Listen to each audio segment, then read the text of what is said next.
Welcome back mga kaibon. Ang video natin ngayong araw is question and answer tayo. So sasagutin natin yung mga comment and PM at sa mga nagchat-chat sa atin.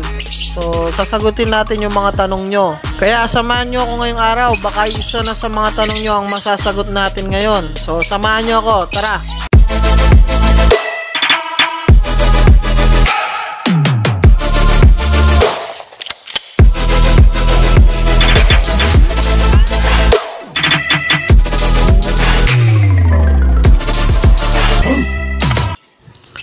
Ayan, welcome back mga kaibon. Ang video nga natin ngayong araw is question and answer tayo kasi nga marami nagko-comment sa atin and then marami nagchat-chat, nagme-message, nagtatanong. Kaya pumili tayo ng mga question dito na lagi nilang tinatanong sa atin, kaya sasagutin natin dito para sa mga iba nating mga kaibon na hindi pa nakakaalam. Bali 5 tanong to na madalas nilang tinatanong sa atin. So umpisa na natin sa umpisa. Sa ating number 1 na tanong. So, ang number 1 na tanong natin is, paano daw mag-gender ng mga ibon? Bali, ang pinaka-accurate talaga na pag-gender ng ibon is kailangan is DNA. So, kailangan nating ipa-DNA yung mga ibon natin para 100% tayo sa mga gender nila.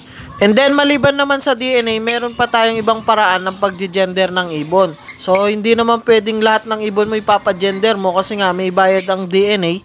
So, nasa 350 yata o 400, depende sa magdi-DNA.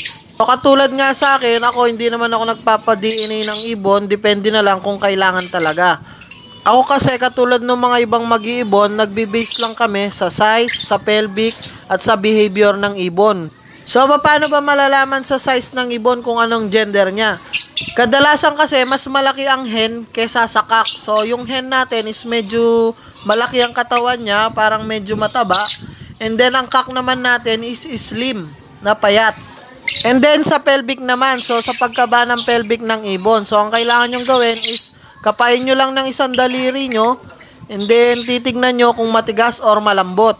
So, pagka yan is medyo malambot na maluwang, and then, pagka yung ginalaw-galaw nyo is sumasama yung pelvic nya, and then, parang pumapasok yung daliri nyo.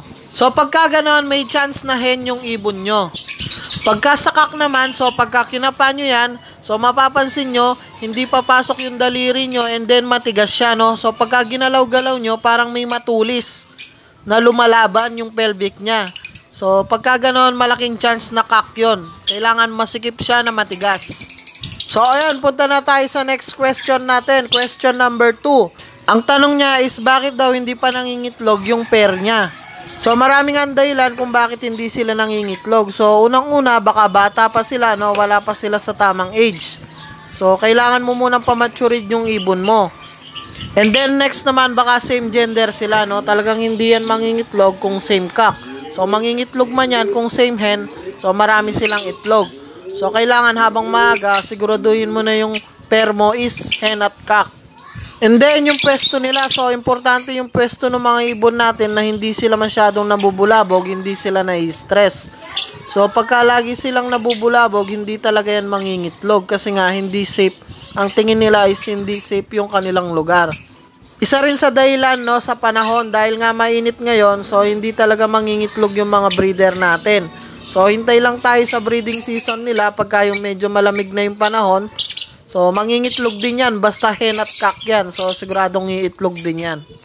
Yun, next question naman tayo. Question number 3. So, ang question natin is, paano magpa-poster ng mga itlog or inakay? So, ang sagot natin dyan is, madali lang naman magpa-poster ng mga itlog at inakay.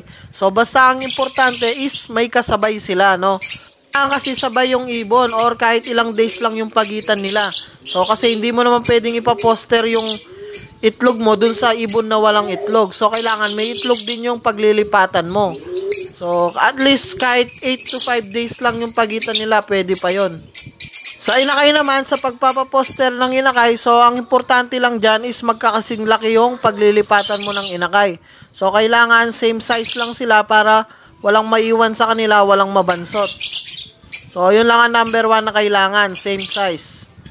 So, ayun, next question na tayo, no? So, question number 4. Ito, madalas itong tinatanong sa atin. So, paano daw malalaman kung opaline yung ibon? So, ayun, kung medyo matagal ka na nag-iibon, so, alam mo na yung difference ng opaline at normal, no? Sa unang tingin pa lang, makikita mo na yung ibon kung opaline siya or hindi. So, sa mga newbie natin mga kaibon dyan, ang unang-unang kailangan yung tignan, ang importante is yung buntot. So, kailangan yung buntot niya is two-tone lang, no? Dalawang kulay lang dapat yung buntot niya. So, ganyan, katulad nung nasa picture, so wala dapat kayong makikitang baring na itim dun sa buntot niya. So, kung meron man siguro, yung fade na fade lang talaga. And then, wala rin siya dapat rampa, no? Ayan, yan yung picture din. So, kailangan wala rin siyang rampa, no? And then, mapapansin nyo, may scallop siya sa may wings niya, no? Sa may likod, parang may kaliskis siya na scallops, ang tawag nila. So, pagkasanay na kayong tumingin ng ibon, madali nyo makikita yung sinasabi kong scallops, no? So, yung tatlong part na yon ang importanteng tingnan nyo para malaman nyo kung normal lang yung ibon or hindi. And then, yung opaline kasi, mas darker siya, no? Mas makintab yung kulay niya, mas malinaw. So, kung yung orange siya, no? Kung green series, mas orange yung ulo niya. Kung blue series naman, mas puting-puti yung ulo niya, no? So, meron din na medyo may bahid, pero makikita mo talaga yung difference ng normal at hindi. So, ayun, kung solid color naman yung ibon natin, so madali natin makikita at malalaman yan kung opa siya or hindi. So, medyo nahihirapan lang tayo sa mga pied, clear pied, pastel, move. Yun, medyo mahirapan ka lang, pero makikita mo rin sila kung talagang opa or hindi. So, yun lang ang tatlong part na kailangan mong tignan. So, ayun, punta na tayo sa last question natin. Question number 5. So, lagi din tong tinatanong sa atin, no? So, paano daw malalaman kung split opa yung ibon? So, ayun, pagka split opa kasi, talagang mahirap yan i-ID, no? Ang importante, kailangan is alam natin yung parents ng ibon. So, dun tayo magbabase kung split opa talaga yung ibon or hindi. Kasi nga, mahirap siyang i-ID. So, may mga konti palatandaan naman. So, minsan sa buntot niya, and then sa wings, parang may scallops din ng konti na lumalabas sa may likod niya, sa may pakpak. Pero mas okay pa rin talaga pagka ganyang split opa, kailangan alam natin yung parents nila kasi doon talaga tayo magbabase kung split opa talaga yung ibon. Kasi nga mahirap i-determine talaga yung split opa. So meron tayong konting yung mga buntot nga and pakpak. So hindi naman yun 100%, no? Kailangan talaga alam natin yung parents. So ayun mga kaibon, ayun na yung 5 question natin. So sana may nalaman kayo kahit papano sa i-share nating video ngayong araw. So, kung gusto nyo pa na maggantong mga question and answer, so comment lang kayo ng mga tanong nyo dyan sa baba para makagawa pa tayo ng mga ganto sa mga susunod pa nating videos. So, ayun mga kaibon, hanggang dito na lang muna. So, sana may nalaman kayo. So, huwag nyo kalilimutan mag-like, share, and subscribe. And then, i-click nyo na rin yung notification bell para updated kayo sa mga susunod pa nating videos. So, happy breeding sa inyo mga kaibon. And ingat!